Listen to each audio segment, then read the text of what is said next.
Hello student, I am Hariom Narware. Today we are starting study of torque slip characteristics of induction motor. We know that running torque of induction motor proportional to slip times E2 stand still का square into rotor resistance upon rotor resistance का square plus slip square into rotor reactance at stand still का square. This is the running torque. Case first. When slip value is very low, जब slip value बहुत कम होगी उस condition में slip की value for example 0.01, 0.02, 0.04 इस प्रकार से होगी, जो कि बहुत कम वैल्यू है। इस वजह से ये इंटायर टर्म बहुत छोटी हो जाएगी, इसलिए इस टर्म के कंपैरिजन में इस टर्म को नेगलेक्ट किया जा सकता है। यहाँ रोटर रेजिस्टेंस बहुत बड़ा है in comparison of slip times rotor reactance, इसलिए इसे नेगलेक्ट कर देते हैं। तो अब running torque proportional to slip times E2 stand still का स्क्वायर इंटू रोटर रेजिस्टेंस, इस टर्म को तो नेगलेक्ट कर दिया है, इसलिए रोटर रेजिस्टेंस का स्क्वायर से ये कट जाएगा। Running torque proportional to slip times E2 stand still का स्क्वायर अपॉन रोटर रेजिस्टेंस। हमें टॉर्क और स्लिप की कैरेक्टरिस्टिक्स फाइंड आउट करना है, तो क्या रिलेशन समझ में आ रहा है टॉर्क और स्लिप में?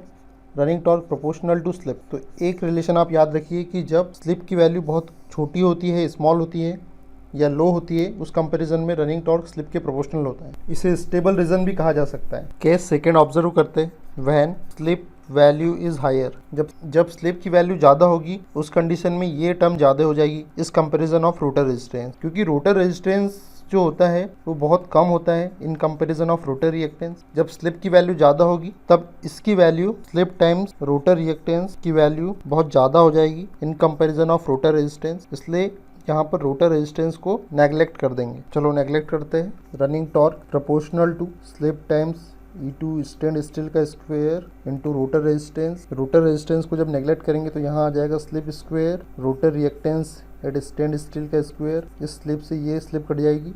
अब यहाँ पे देखिए टॉर्क और स्लिप में रिलेशन इन्वर्स रिलेशन आ रहा है। Running torque proportional to 1/s, ये केस सेकंड में ऐसा रिलेशन आ रहा है। इन्वर्स रिलेशन के कारण इसे अनस्टेबल रीजन भी कहेंगे हम। क्यों अनस्टेबल रीजन कह रहे हैं, आगे और क्लियर हो जाएगा। अब हमारे पास दो कंक्लूजन आ चुके हैं। First, when slip is small then running torque proportional to slip. Second conclusion, when slip value is higher then running torque proportional to 1/s। We know about the slip ns minus nr upon ns। यदि rotor की speed को आप बढ़ाओगे उस condition में slip की value कम हो जाएगी, यदि रोटर की वैल्यू को आप कम करोगे तब स्लिप की वैल्यू बढ़ जाएगी। मीन्स दोनों में इन्वर्स रिलेशन हो रहा है। अब हम टॉर्क और स्लिप कैरेक्टरिस्टिक ड्रॉ करने वाले हैं। इस एक्सिस पर टॉर्क लेते हैं, इस एक्सिस पे स्लिप लेते हैं। स्टार्टिंग करते हैं जब रोटर की स्पीड 0 होगी उस कंडीशन में स्लिप की वैल्यू कितनी होगी। यहाँ पे रोटर की स्पीड 0 रखिए आप, तब ns से ns कट जाएगा और स्लिप की वैल्यू 1 आ जाएगी। यहाँ स्लिप की वैल्यू 1 हो जाएगी। जब रोटर की स्पीड हम बढ़ाएंगे, धीरे धीरे रोटर की स्पीड बढ़ रही है, बढ़ते बढ़ते रोटर की स्पीड एक समय ऐसा आएगा कि रोटर की स्पीड सिंक्रोनस स्पीड के बराबर हो जाएगी। जब रोटर की स्पीड सिंक्रोनस स्पीड के बराबर आ जाएगी उस कंडीशन में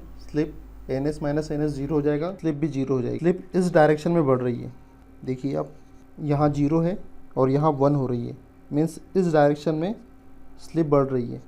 इस स्लिप की एक्सिस को हम दो पार्ट में डिवाइड करते हैं।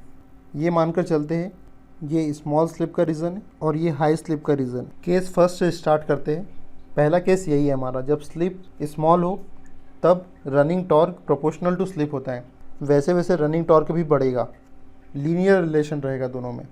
अब देखिए स्लिप इस डायरेक्शन में बढ़ रही है, जैसे जैसे आप इस साइड जा रहे हो वैसे वैसे स्लिप बढ़ रही है,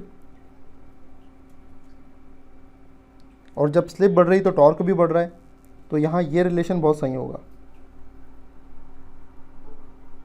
ये देखो स्लिप बढ़ रही है और वैसे वैसे टॉर्क भी बढ़ते जा रहा है। ये लीनियर कर्व है, मेरे यहाँ शायद लीनियर नहीं बन पाया, लेकिन जैसे स्लिप हाई रीजन में पहुँचेगी स्लिप की वैल्यू ज़्यादा हो जाएगी, हाई स्लिप हो जाएगी। ये देखिए जब स्लिप हाई होगी उस कंडीशन में running torque proportional to 1/s slip होगा। मीन्स जैसे जैसे स्लिप बढ़ेगी टॉर्क कम होता जाएगा। अब देखिए अब जैसे स्लिप ज़्यादा हो गई, ये हाई रीजन में, स्लिप के हाई रीजन में स्लिप की वैल्यू जैसे जैसे बढ़ेगी वैसे वैसे टॉर्क कम होता जाएगा। लेकिन इनिशियल कुछ ना कुछ स्टार्टिंग टॉर्क ज़रूर रहेगा, इसलिए ये स्टार्टिंग टॉर्क रहेगा।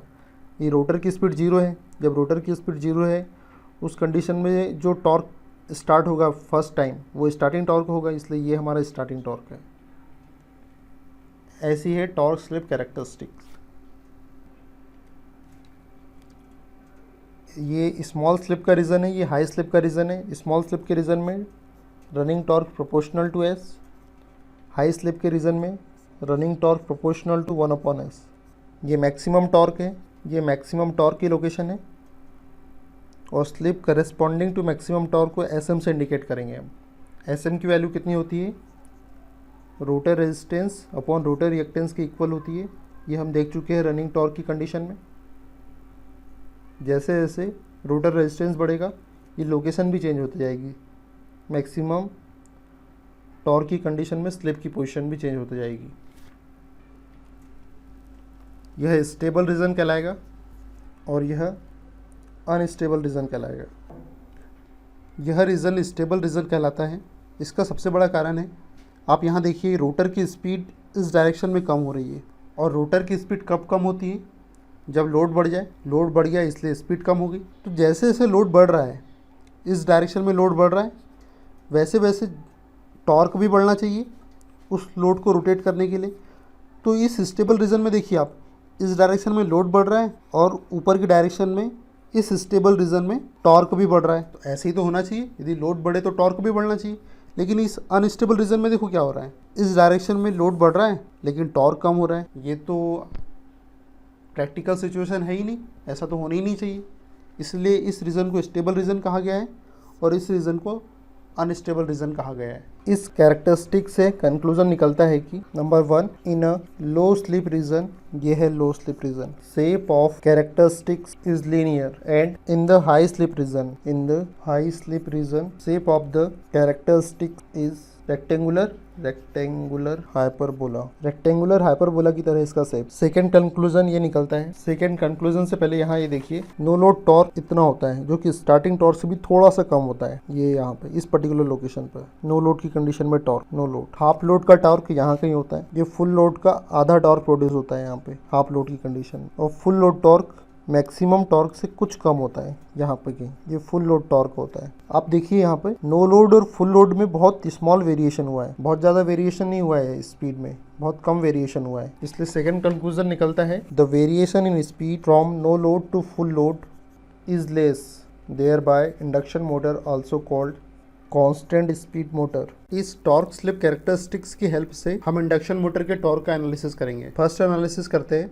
We know starting torque proportional to rotor resistance, T starting proportional to rotor resistance। rotor resistance को RR से एक्सप्रेस किया है। यहाँ टॉर्क स्लिप कैरेक्टरिस्टिक गिवन है। हम इनिशियल रेजिस्टेंस R1 एज्यूम करते हैं। जब R1 रेजिस्टेंस है उस कंडीशन में starting torque T starting 1 assume करते हैं। जैसे ही मैं रेजिस्टेंस को बढ़ाकर R2 कर दूंगा उस कंडीशन में स्टार्टिंग टॉर्क भी बढ़ जाएगा। और स्लिप क्या होती है, मैंने आपको बताया था कि rotor resistance upon rotor reactance का रेशो होती है maximum torque, slip corresponding to maximum torque. यदि रोटर का रेजिस्टेंस बढ़ा दूंगे तो ये स्लिप भी बढ़ जाएगी। और स्लिप किस साइड बढ़ रही है, मैंने आपको बताया था कि स्लिप इस साइड बढ़ रही है।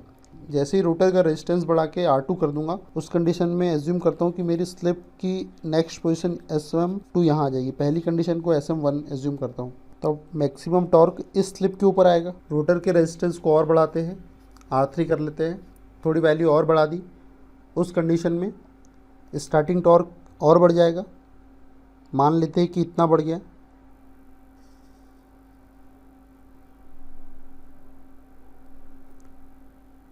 ये T स्टार्टिंग 3 है।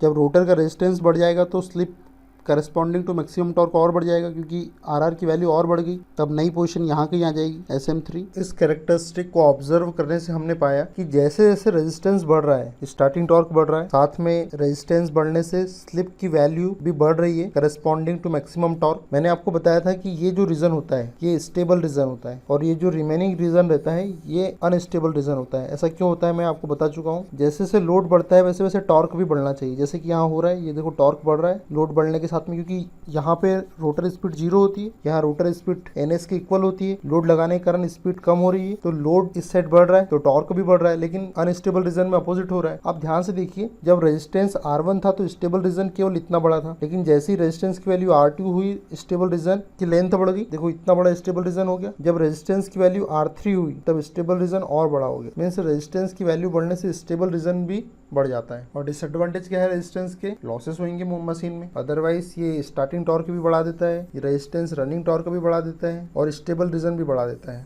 बस डिसएडवांटेज इतना है कि मशीन में लॉसेस भी बढ़ा देगा। हम जानते हैं कि maximum running torque equals to 60/2π/ns E2 stand still का whole square upon 2 rotor reactance stand still के इक्वल होता है। Maximum running torque rotor resistance से इंडिपेंडेंट होता है, मीन्स रोटर रेजिस्टेंस पर डिपेंड नहीं करता है, क्योंकि मैक्सिमम रनिंग टॉर्क के इस फार्मूले में कहीं भी रोटर रेजिस्टेंस की टर्म नहीं है।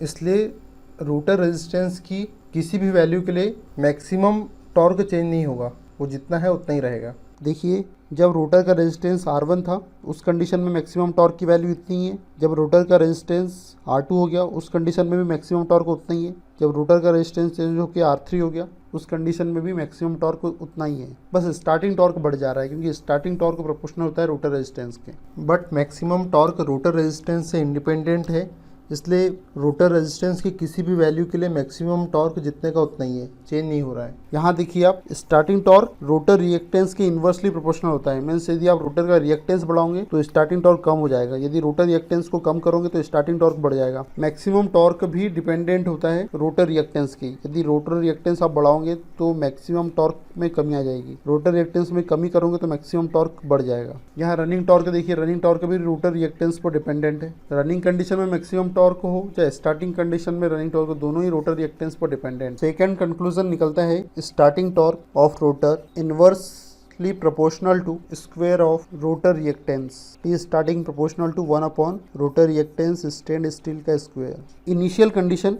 का starting torque T starting 1 assume करते हैं और एज्यूम करते हैं कि जब रोटर रिएक्टेंस XR1 है उस कंडीशन में ये कैरेक्टरिस्टिक टॉर्क स्लिप कैरेक्टरिस्टिक हमें मिल रही है। जैसे ही आप रोटर रिएक्टेंस को कम करोगे स्टार्टिंग टॉर्क बढ़ जाएगा। XR2 एक नया रिएक्टेंस लेते हैं जो कि पहले प्रीवियस रोटर रिएक्टेंस से कम है, उस कंडीशन में स्टार्टिंग टॉर्क बढ़ जाएगा और इस रोटर रिएक्टेंस का इम्पैक्ट मैक्सिमम टॉर्क पे भी पड़ता है। मैक्सिमम रनिंग टॉर्क भी स्टेन स्टील रोटर रिएक्टेंस के इन्वर्सली प्रोपोर्शनल होता है। रिएक्टेंस कम करने पर मैक्सिमम टॉर्क भी बढ़ जाएगा। जब रोटर रिएक्टेंस XR1 तब टॉर्क स्लिप कैरेक्टरिस्टिक कितनी है, स्टार्टिंग टॉर्क इतना है और मैक्स। जैसे ही आप रोटर रिएक्टेंस को बढ़ा के XR2 कर दोगे उस कंडीशन में स्टार्टिंग टॉर्क भी बढ़ जाएगा, नहीं बढ़ा के नहीं घटा के। यदि रोटर रिएक्टेंस कम करते हैं तब स्टार्टिंग टॉर्क बढ़ता है, तो कम करते हैं रोटर रिएक्टेंस। XR2 कम किया, जैसे रोटर रिएक्टेंस कम करेंगे स्टार्टिंग टॉर्क बढ़ जाएगा। ये लो स्टार्टिंग टॉर्क बढ़ गया XR2 के कारण, और रोटर रिएक्टेंस कम करने से मैक्सिमम